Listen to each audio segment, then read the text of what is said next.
How excited am I that I get to use my Portuguese again this time? E quantos braços você acha que eu vou precisar para preparar meu jantar hoje à noite?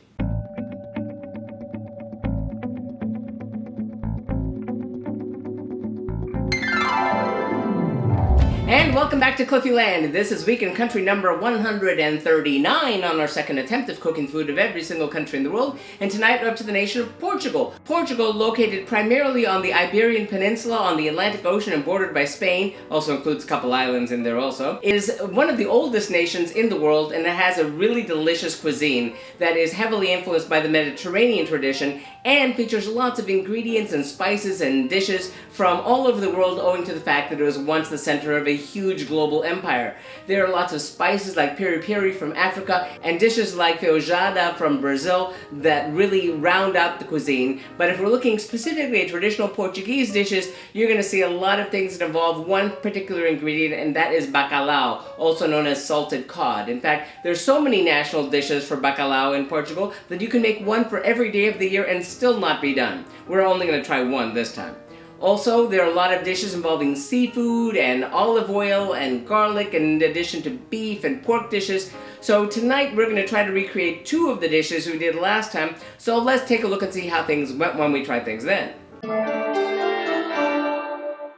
Well, 4 years ago on the Global Cooking Challenge, I did get to cook over 2 nights, and I did 2 dishes each night, and tonight I'm going to do one from each of those 2 nights. Now, the first night I started out making a caldo verde, which is a green kale and potato soup. It was really delicious, although I did kind of massacre the potatoes a little bit too much, and that didn't really help it that much. As a matter of fact, I did manage to have that dish in a restaurant about a week ago during our off time, and I tasted what it was really supposed to taste like. Unfortunately, we're not doing that one again this time. What we are doing is the other dish we did on night 1, which is a Salada de Bacalhau a Grão-de-Bico, which is a salted cod with chickpea and egg salad. It came out really nicely. My only complaint was that I didn't make enough egg for it, so we're going to fix that this time. Now, on the second night we did 2 dishes, and the first night we did Arroz com Polvo, which is a rice with octopus. And that was really nice, very tasty, but my only complaint there was that the texture really wasn't right on the rice. It was a little bit mushy, and we're going to try to fix that this time. Now, the other dish we did that night, which we're not doing again this time, is a garlic nailed steak, which was very simple, very basic. It was tasty, but like I said, we don't have enough time for it. So check that out on our website, but right now we need to see what go into the 2 dishes we are cooking tonight. First, for our Salada de Bacalhau a Grão-de-Bico, or salt cod, chickpea, and egg salad, we'll need half a pound of dried salt cod, a quarter cup of olive oil, 4 cloves of garlic thinly sliced, 1 15-ounce can of chickpeas which will be rinsed and drained, 3 eggs, hard-boiled and peeled, which will be sliced thinly crosswise, 1 tablespoon of roughly chopped cilantro, kosher salt and freshly ground black pepper to taste, and 3 tablespoons of cider vinegar. And then for our arroz con polvo, or rice with octopus, we'll need 1 3-pound frozen octopus thawed with its tentacles cut into 1-inch pieces. You can also use the body if you have more food to cook. 1 cup of water, 1 medium onion unpeeled, 2 tablespoons of olive oil, 1 large onion peeled and coarsely chopped, 2 cloves of garlic diced, 1 bay leaf, a quarter cup of finely chopped parsley, coarse salt as needed, a pinch of crushed dried chili pepper, 2 cups of long grain rice, 4.5 cups of the octopus broth, which will be reserved later during the recipe, and half a cup of fresh cilantro finely chopped. That looks really tasty. Note about the octopus. As I understand it, frozen octopus and fresh octopus don't have a whole lot of difference in terms of the flavor, and it's a whole lot easier to find frozen octopus. Also, you probably won't have to clean and gut it, which would be really kind of pushing it on the ick factor, and working with octopus by itself pushes that ick factor by itself. Nonetheless, enough of me. We need to get cooking. Place the cod in a 2-quart saucepan. Cover with 2 inches of cold water and bring to a boil over high heat and cook for 20 minutes. Drain the cod, then return the cod to the saucepan and repeat the process twice more. Transfer the cod to a large bowl and flake the cod with a fork into large chunks and set it aside.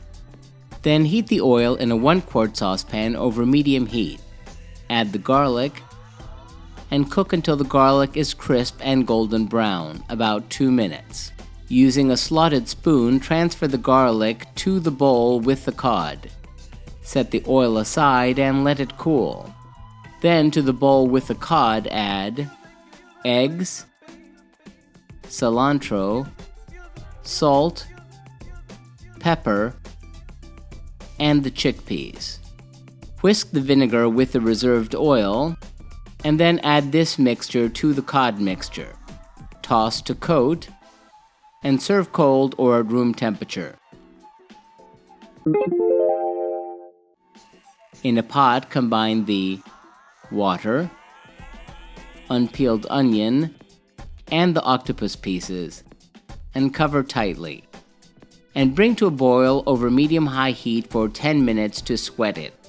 Reduce the heat to medium-low and simmer for about 35 minutes more or until fork tender. Note that extra water will be given up by the octopus.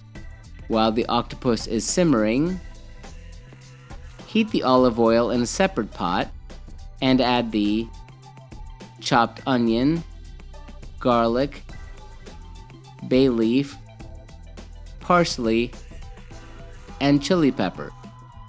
Cook until the onions are translucent. When the octopus is nearly tender, transfer the octopus pieces to the onions, reserving the cooking water. Then pour in about 4.5 cups of the cooking broth. If you don't have enough broth, and you won't, add some water to make up the difference. Cover and bring to a boil. Add the rice and a teaspoon of salt, and reduce the heat to medium-low and cook the rice for about 15 minutes until the rice is tender. Plate servings of the salad. Mix the cilantro into the rice. Plate servings of the octopus rice. Wipe plates and serve.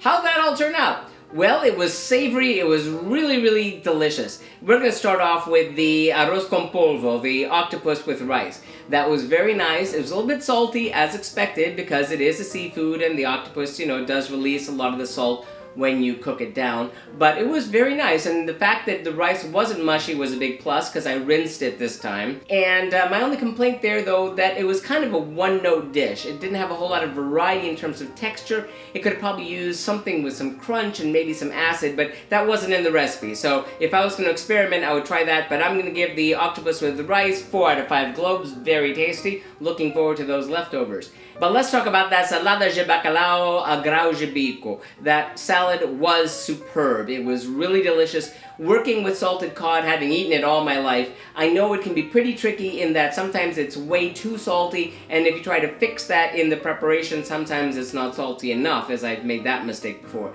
This time I think I hit the nail on the head. I think it was just right. It was really delicious. The chickpeas had wonderful flavor, and I did have the right amount of eggs this time. The only thing that I would improve on it is that instead of using canned chickpeas, I'd probably soak my own chickpeas because those give it just that little extra bit of flavor. Nonetheless, it was a superb dish. Gonna give that one 5 out of 5 globes. Parabéns, Portugal! So that does it for this whole stint in Europe. Tune in next week when we head to our one and only Q country, head back to the Middle East to have the food of Qatar. See you then. And remember, if you'd like to see our streams live when they happen, follow us on Periscope or Facebook Live. Like and subscribe to be advised when these videos are posted. If you have any thoughtful feelings or helpful suggestions about the food that we're cooking, sound off in the comments. Remember, links to the original recipes, remember these aren't my recipes, are found in the About section. And tune in next time. Thanks for watching and happy eating!